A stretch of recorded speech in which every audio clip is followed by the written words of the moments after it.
Hello, എല്ലാവരും സുഖമായിട്ടൊക്കെ ഇരിക്കുന്നോ? ഇന്ന് നമ്മൾ കാണാൻ പോകുന്നതെന്ന് പറഞ്ഞാൽ ഡിസൈനിങ് ചെയ്യാൻ ആഗ്രഹമുള്ള ആർക്കും ഹാൻഡ് എംബ്രോയിഡറി ഒന്നും അറിയത്തില്ല എങ്കിൽ പോലും ഡിസൈൻ ചെയ്യാൻ പറ്റുന്ന ഒരു ഉപകരണത്തിനെ പറ്റിയാണ് ബീഡ്സ് പഞ്ചിങ് മെഷീൻ. അപ്പോൾ ഞാനിത് മീഷോയിൽ നിന്നാണ് വാങ്ങിയത്.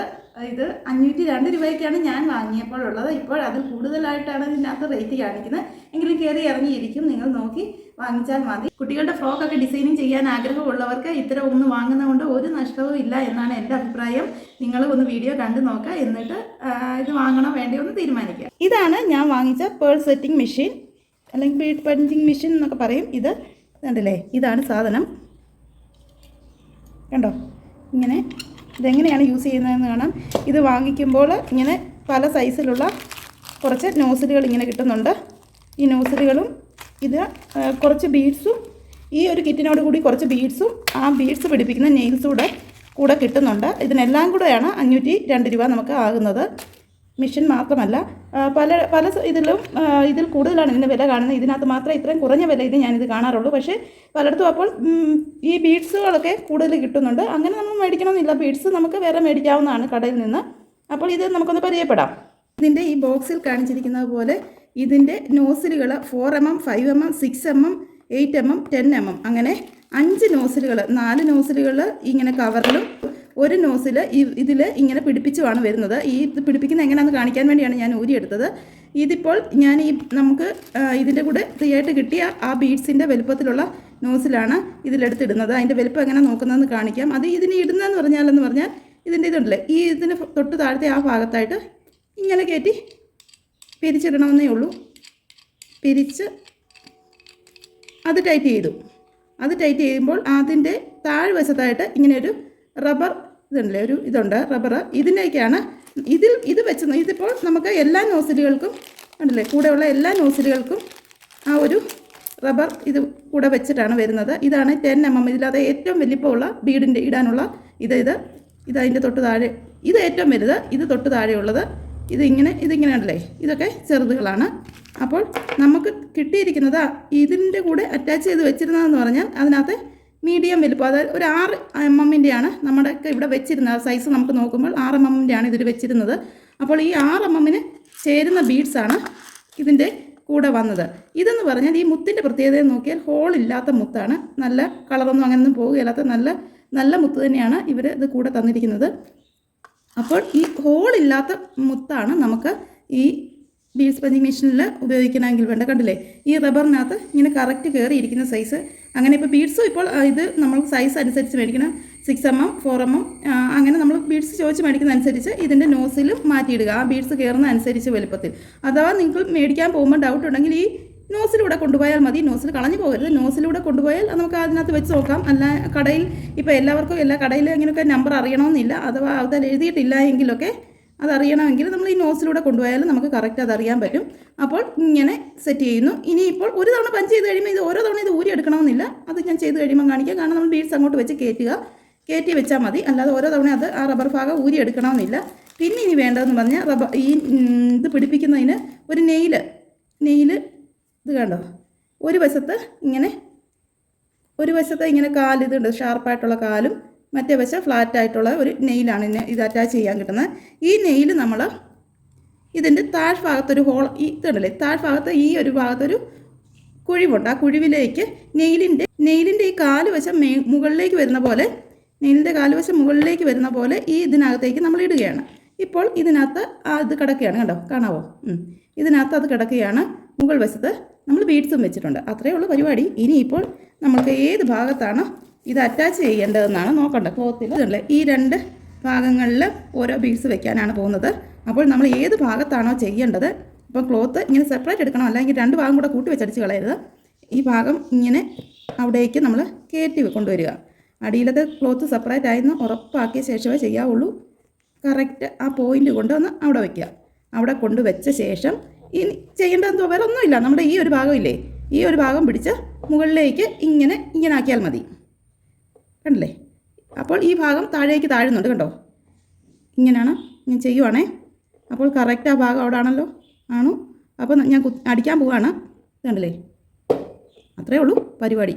കണ്ടോ, നമ്മുടെ ആ ബീഡ് അവിടെ ആയിട്ടുണ്ട്. ഇതിൻ്റെ ബാക്കി വശം കണ്ട് എന്ത് നീറ്റാണ്. ഇത് നല്ല ഇങ്ങനെ ഒരു മുട്ട് മാത്രമേ ഉള്ളൂ, നമ്മുടെ ശരീരത്ത് കൊള്ളുകയോ ഒന്നും ചെയ്യില്ല. കുട്ടികൾക്കാണെങ്കിൽ പോലും വളരെ സേഫായിട്ട് നമുക്ക് ഡ്രസ്സിൽ ഡിസൈൻ ചെയ്യാൻ പറ്റുന്നതാണ് ഇത്.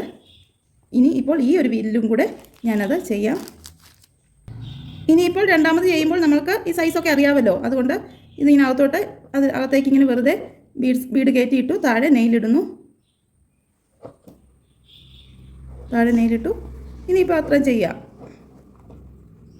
അങ്ങോട്ട് വയ്ക്കുന്നു. നമ്മുടെ കുട്ടികളിലൊക്കെ സ്കൂളിലൊക്കെ പോയിട്ട് വരുമ്പോഴത്തേന് നമ്മൾ ഇങ്ങനെ അവരറിയാതെ ഇങ്ങനെ നമ്മുടെ ഡ്രസ്സുകളിലൊക്കെ ഇങ്ങനെ ചെയ്തു വെച്ചിരിക്കണം. അവരിടാൻ എടുക്കുമ്പോഴേ ഇങ്ങനെ ഡ്രസ്സിൽ ഇതെപ്പം വന്നു ഇങ്ങനെ, അതൊക്കെ ഒരു സർപ്രൈസ് അല്ലേ. അങ്ങനെ കുട്ടികൾ അറിയാതെ ചെയ്യുമ്പോൾ ഒരു രസം. ഇതിപ്പോൾ ഈ ഒരു ടീഷർട്ടിൻ്റെ ഈ ഒരു പോർഷനിൽ ഞാനൊരു ഡിസൈൻ ചെയ്യാൻ വേണ്ടി ഇതുപോലെ നെറ്റ് ക്ലോത്ത് അല്ലെങ്കിൽ സൈഡിൽ നിന്ന് നൂല് വലിഞ്ഞു പോകാത്ത വെൽവെറ്റോ അതുപോലെയുള്ള എന്തെങ്കിലും മെറ്റീരിയൽ എടുക്കുക. അതിങ്ങനെ പലതായിട്ടും ഇപ്പോൾ ഞാനിപ്പോൾ ഒന്ന് മടക്കി രണ്ട് ലെയർ മടക്കി 3 4 ഇപ്പോൾ 4 തവണ ഇങ്ങനെ മടക്കിയിരിക്കുകയാണ്. 4 അല്ലെങ്കിൽ 5 എത്ര വേണമെങ്കിലും നമുക്ക് മടക്കാം. ഇതിപ്പോൾ ഞാൻ 4 ആയിട്ട് മടക്കി. ഇത് നേരെ ഒന്ന് നടുക്കൂടെ മടക്കി ഇങ്ങനെ ഒന്നുകൂടെ മടക്കുമ്പോൾ ഇത്രയും തിക്നെസ് വരുന്നുണ്ട്. ഇത്രയും തിക്നെസ് വന്ന ശേഷം ഇത് കണ്ടില്ലേ, ഇത് ഞാനൊരു പൂവിൻ്റെ എതളിൻ്റെ ഷേപ്പിൽ ഇത്രയും ഇങ്ങനെ ഒരുമിച്ച് വെച്ചാണ് കട്ട് ചെയ്യുന്നത്. പൂവിൻ്റെ എതള് ഷേപ്പ് വേണമെങ്കിൽ വരച്ചിട്ട് വെട്ടാം. ഇതിപ്പോൾ വരയ്ക്കാതൊന്നും വെട്ടുന്നതുകൊണ്ട് വലിയ ഷേപ്പൊന്നും കാണണമെന്നില്ല. ഇതല്ലേ കട്ട് ചെയ്ത് കഴിയുമ്പം കാണാമല്ലോ ഇങ്ങനെ കിട്ടി. ഇത് തീരെ ലൈറ്റ് കളറാണ്. എൻ്റെ കയ്യിലുണ്ടായിരുന്നുള്ളൂ. അതുകൊണ്ടാണ്. റെഡൊക്കെ ആണെങ്കിൽ നല്ല എടുപ്പുള്ള കളറുകളാണ്. ഇങ്ങനെ എന്നിട്ട് നമ്മൾ ഇതിപ്പോൾ 4 പെറ്റൽസ് ഉള്ള ഇതാണ്, ഫ്ലവറാണ്. അപ്പോൾ ഇതിൻ്റെ ഓരോന്നും ഇങ്ങനെ നമ്മൾ അടുക്കി മാറ്റി ഇങ്ങനെ ഓരോ ആ ഒരു 4ൻ്റെ ഇടഭാഗത്ത് മാറി വരുന്ന പോലെ ഇങ്ങനെ സെറ്റ് ചെയ്ത ശേഷം ഇങ്ങനെ നമ്മൾ ഈ സെൻറ്ററിൽ വെച്ച ശേഷം ഇത് കണ്ടില്ലേ മറ്റേ ഇത് അടിക്കിച്ച് കഴിയുമ്പോൾ അതൊരു രസമായിട്ട് ഇങ്ങനെ നിൽക്കുന്നുണ്ട്. ഇച്ചിരി ഇങ്ങനെ പ്രൊജക്റ്റ് ചെയ്ത് മുകളിലേക്ക് ഇരിക്കും. അതെങ്ങനെയാണെന്ന് കാണിക്കാം. അപ്പോൾ നമ്മളിവിടെ ബീഡ്സും വെച്ചിട്ടുണ്ട്, ഇവിടെ നെയിലും വെച്ചിട്ടുണ്ട്. ഈ ഫ്ലവറിൻ്റെ ഷേപ്പിൽ വെട്ടിയത് ഇവിടെ വെച്ചുകൊണ്ട് ഏത് പൊസിഷനിലാണോ വേണ്ടത് അവിടെ വെച്ചുകൊണ്ട് നമ്മളിങ്ങനെ പിടിച്ചുകൊണ്ട് ക്ലോത്ത് ഇങ്ങനെ ഒറ്റ ലെയർ ആക്കിയെടുത്ത ശേഷം ഇവിടേക്ക് ഈ മെഷീൻ കൊണ്ടുവന്ന് കറക്റ്റ് ആ സെൻറ്ററിൽ കൊണ്ടുവച്ചുകൊണ്ട് നമ്മൾ അപ്പോൾ കറക്റ്റ് സെൻറ്ററിലാണ് ഇരിക്കുന്നത്. ശേഷം പഞ്ച് ചെയ്യുക. കണ്ടോ നമ്മുടെ ഈ ഇവിടായിട്ട് ഒരു ഫ്ലവർ പോലെ തന്നെ. ഇത് ക്യാമറയിൽ അത്ര ക്ലിയർ അല്ല, പക്ഷേ നേരിട്ട് നോക്കുമ്പോൾ നല്ലൊരു ഫ്ലവർ പോലെ തന്നെ. അത് തീരെ ലൈറ്റ് കളറായതുകൊണ്ടാണ് ക്യാമറയിൽ എടുപ്പില്ലാത്തത്. ഒരു ഫ്ലവറായിട്ട് അതിൻ്റെ ആ കണ്ണിൻ്റെ അവിടെ വന്നു. ഇങ്ങനെ നമുക്ക് ഇതുകൊണ്ട് എന്തിൽ വേണമെങ്കിലും നമുക്ക് ജീൻസിലാണെങ്കിലും ചെയ്യാം. കുട്ടികളുടെയൊക്കെ ജീൻസിൻ്റെ പോക്കറ്റിൻ്റെ വശത്തൊക്കെ ഇങ്ങനെ ബീഡ്സ് അടുപ്പിച്ച് വേണമെങ്കിൽ ചെയ്യാം.